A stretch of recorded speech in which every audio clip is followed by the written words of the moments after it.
आपके एग्ज़ाम में अब कुछ घंटे ही बचे हैं, कुछ आवर्स हैं। अब हम दिन तो हैं लेकिन फिर भी उसको आप आवर्स में काउंट कीजिए। और आपका ये जो एग्ज़ाम आने वाला है अकाउंट्स का फर्स्ट पेपर, ये आपके लिए बहुत इंपॉर्टेंट है। आप जानते हैं यह आपका एग्ज़ाम के बाद, एग्ज़ाम के पहले हमारा लास्ट कन्वर्सेशन है। बहुत पढ़ाई आपने कर ली है, तो अब आपको उसको अपने आउटपुट में कन्वर्ट करने का वक्त आ गया है। तो अब बहुत ज़रूरी है अपने आप को बैलेंस रखना। तो लास्ट कुछ टिप्स मैं आपको देना चाहूँगा विदाउट वेस्टेज ऑफ टाइमिंग, जो बहुत ऑर्डिनरी टिप्स होगी, कुछ भी स्पेशल नहीं होगा। हमेशा मैं आपको बताते रहा हूँ, उन्हीं चीज़ को मैं समराइज़ करूँगा।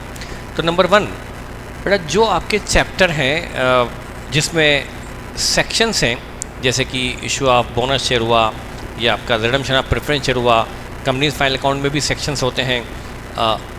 ये सब जो हैं, रिडम्पशन ऑफ डिवेंचर में भी रूल्स एंड रेगुलेशन है। ये आपको याद करना है लिख कर, ना कि सिर्फ देख कर जाएंगे, बल्कि उसको लिख कर जाएंगे कि हमें वो सारे सेक्शन के प्रोविज़न याद है कि नहीं।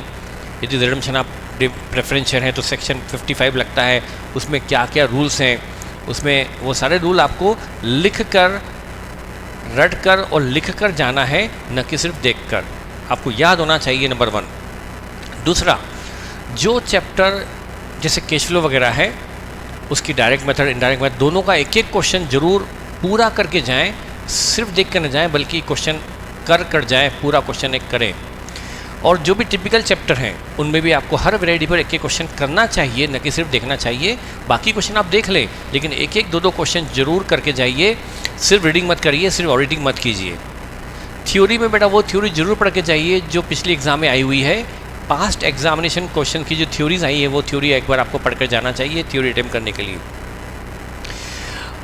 अभी आपको बहुत ज़्यादा ज़रूरत है इस वक्त कॉन्फ्रेंस रखने की। घबराहट तो नॉर्मली होती है, सबको होती है। मैं भी एग्ज़ाम देने यदि जाऊंगा तो मुझे भी एग्ज़ाम में के पहले जो एक डर होता है वो तो होगा। लेकिन बेटा देखें, साथ 2 तरह के बच्चे होते हैं, जिसने बिल्कुल मेहनत नहीं की है, पूरे 9 महीने मस्ती मटर गश्ती की है, उसको तो डरने का ज़रूरत क्या है बेटा, कुछ होने के लिए आपके पास है ही नहीं। लेकिन यदि आपने बराबर मेहनत की है, पूरे आपने क्लासेस अटेंड की है, क्लास वर्क किए हैं, होमवर्क किए, तो फिर बेटा आपको घबराने की ज़रूरत वाकई में नहीं है। घबराहट होती ज़रूर है कि सर क्या होगा, याद नहीं आ रहा है, वो नॉर्मली होता है। लेकिन बेटा आप मेरी बात मानिए, जो मैं बोल रहा हूँ वैसा कीजिए, सारी चीज़ें रिवाइज़ करके जाइए। एक बार हर चीज़ रिवाइज़ होना ज़रूरी है एग्ज़ाम में जाने के पहले, तो आपकी घबराहट बहुत कम हो जाएगी। तो आपको यदि एक बार आपने सब पढ़ लिया अभी शॉर्ट में, तो आपको उतना डर नहीं लगेगा। अभी लगता है कि हमें ये भी याद नहीं, ये भी याद नहीं। और बेटा आपकी ये मत मानिए कि आप सारे क्वेश्चन देख पाओगे, सारे क्वेश्चन कर पाओगे, इतना टाइम आपके अंदर न है, न उसकी रिक्वायरमेंट है।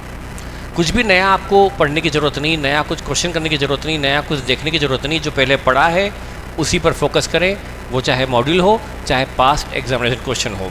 और उम्मीद है कि आपने पिछली बार जब क्वेश्चन किए होंगे मॉड्यूल से, नोट से, तो आपने की पॉइंट लिख लिए होंगे हर क्वेश्चन के ऊपर कि हमने इस क्वेश्चन में हमको ये डिफ़िकल्टी, वो आप बस देख के जाइए।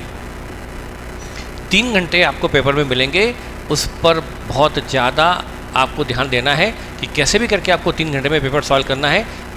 फर्स्ट क्वेश्चन से आपको अपनी स्पीड बना के रखनी है।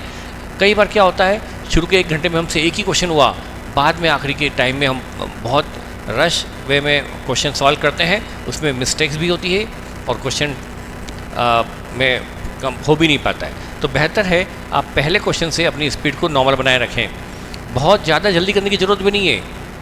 आपको लगता है कि पेपर के अंदर पेपर लेंदी आना है, आता रहा है, आएगा, तो पेपर लेंदी के लिए मेंटली प्रिपेयर रहें आप लोग कि उसी लेंदी पेपर को आपको कैसे मैनेज करना है, ये आपको देखना है। आपको कोशिश करना है 100% पेपर अटेम्प्ट करने की, लेकिन सिर्फ ये आपका मेन टारगेट नहीं हो। आपको पेपर जो क्वेश्चन नहीं बनता है उसमें आप बिल्कुल टाइम वेस्ट न करें, उसमें टाइम वेस्ट करने से अच्छा है जो आता है वो अच्छे से करें। और प्रेजेंटेशन का ध्यान रखें, वर्किंग नोट जरूर बनाएं, कमेंट जरूर लिखें जहाँ तक संभव है। तो बेटा मैं आपको ज़्यादा आपका टाइम नहीं लूँगा क्योंकि आपकी पढ़ाई अभी बहुत आपकी बाकी होगी, तो आप उसी लिमिटेड टाइम में मैं आपको ये वीडियो बना के भेज रहा हूँ कि आप उतने लिमिटेड टाइम में इसको देख लें। और आपके जो भी डाउट है मैं बिल्कुल व्हाट्सएप पे आपको इमीडिएट रिप्लाई करूँगा। और अब आप रखिए कॉन्फिडेंस। आई होप कि आपने जो भी पढ़ा है सब याद आएगा और आप बिल्कुल मत डरिए, आपका पुराना पढ़ा हुआ आपको ज़रूर काम आएगा, सारी चीज़ याद आएंगी, आपके साथ कोई दिक्कत नहीं होगी, मुझे पूरा कॉन्फिडेंस है। बशर्ते आपने पिछले 9 महीनों में अच्छे से पढ़ाई की है तो। ठीक है बेटा, थैंक यू।